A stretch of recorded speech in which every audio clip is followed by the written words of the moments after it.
At dahil tapos na nga ang bagyo dito sa amin, kaya naman manunga talaga yung mga bata at iba't ibang klase ng makinason, kaya di natin yan papaseluin. At kapag galing talaga sa bagyo at galing sa malakas na ulan, napakasarap talaga humabhab, kaya naman hindi namin to papaseluin, tumabaho at bubungkagin namin, kaya samahan niyo kami.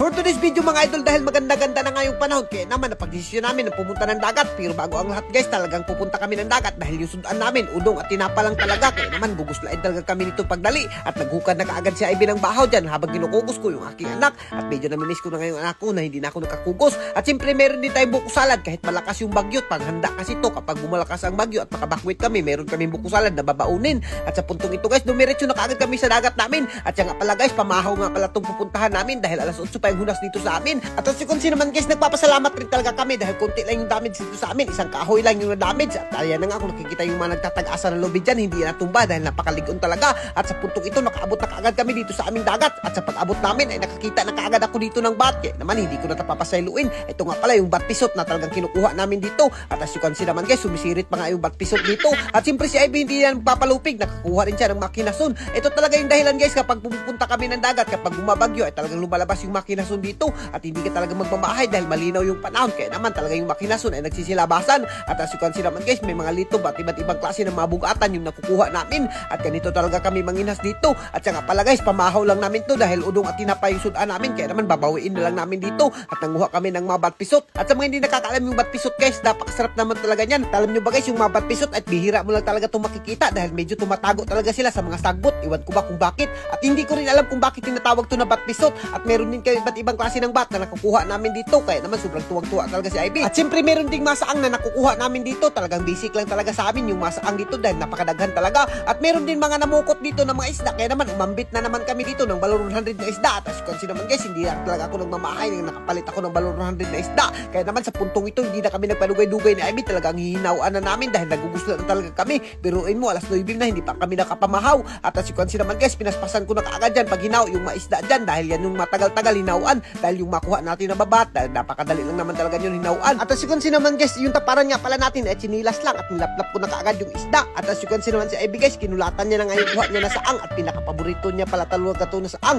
At sa puntong ito may nakita pa kaming iro dito na putol ang paa, medyo naluoy talaga ako. At ito nga pala yung hiniwa ko guys, ito nga pala yung batkigiran at yung nakakain lang nito ay yung unod-unod lang niya. At as you can see naman guys, yung bihod niya talagang hinigop ko na at hindi pa nakatilaw nito ay naku, magkaduha-duha pa, tilawan nyo na dahil napakasarap talaga yung mga bat dito sa amin. At as you can see naman guys, napakaaliwalas talaga ng panahon ngayon at napakaayos talaga pumunta ng dagat at nagpapasalamat talaga kami dahil hindi kami natamaan ng bagyo masyado. Pero na shoutout nga pala sa mga natamaan ng bagyo dyan, laban lang kayo sa buhay nyo, ganyan naman talaga ang buhay, merong dumadaan ng mga pagsubok. Huwag kayong mawala ng pag-asa guys at talagang malalampasan lang natin lahat ng mga pagsubok na yan. Kami nga ni Ivy guys, napakarami ng pagsubok na dumaan sa buhay namin pero hindi pa rin kami tumigil at patuloy pa rin kami nangangarap para makamit yung aming matunay na mga pangarap. At sa puntong ito guys, ang pangarap nga pala namin ay makakain ng kinilaw na napakasarap naman talaga. Kaya kung maabot ka sa video na to ay huwag ka naman dugay-dugay pa, i-share mo na para isa ka sa mapili namin. At as you can see naman guys, talagang hindi ka nang gumamahay dito sa kinilaw namin, parisan mo lang ng bitsin at asin na naku, napakasarap naman talaga. At kinuraw-kuraw ko na, hindi ko na nga pala hinurot pagkilaw yung ating isda dyan guys dahil talagang hindi natin yan mahuhurot. Yung kikilawin natin ay yung mahuhurot lang natin at tinilawan ko na, naku, goods na talaga yan. At siyempre yung litob talagang babanatan na natin yan, napakasarap talaga ng litob na yan at talagang hindi ka magmamahay. Pinakapaborito ko kasi yung litob, lalo na yung litob ni Ivy guys, napakasarap talaga. Sa puntong ito, pagkatapos nating isit up ay sinimula na kaagad natin yung main event natin na food tripan dyan. At as you can see naman guys, malapit na kami maabutan ng taob dyan pero hindi pa rin kami nagpatinag. Kahit maglutaw-lutaw na yung babaho namin dyan ay hindi pa rin kami magpatinag dahil sobrang nagugusla na kami dahil yung pamahaw namin ay udong lang at tinapa. Ngayon babawiin na namin ni Ivy. At as you can see naman guys, napakasarap talaga ng kinilaw namin at for sure na magugusla at maglalaway na naman yung mga marites na manunood sa atin. At as you can see naman si Ivy guys, talagang hindi niya na pinasaylo yung saang na pinakapaborito niya. At siyempre ako yung pinakapaborito ko na litob, hindi ko na rin yan pinasaylo. Napakasarap naman talaga nito eh, pare sa bahaw guys, kung alam nyo lang. Alam nyo ba guys, marami ang nagtatanong kung hindi pa kami natatakhan sa kakakaon ng makinason dito sa lugar namin. Ay naku guys, hindi talaga kami matatakhan, lalo na kapag ganito kasarap yung nakukuha mo at nakapagkaprisko pa naman. Ay naku, talagang hindi ka matatakhan.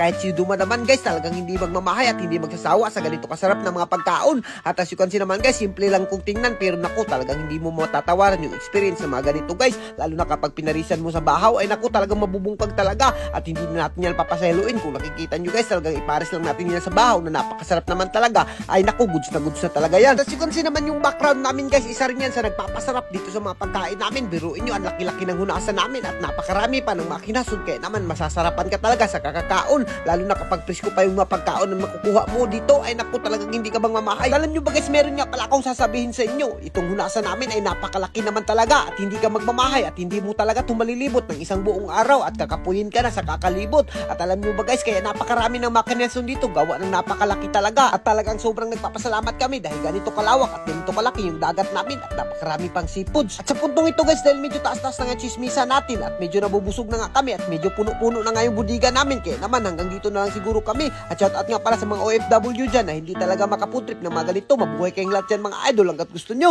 So and guys, kung gusto nyong manalo, mamimili kami ng 5 tag 300. Kaya ano pang hinihintay nyo? At kung naka-share kayo at naka-register dito, nasa comment section yung link guys, 639GL. Kaya wag na kayo magpadugay-dugay pa, paunahan lang to.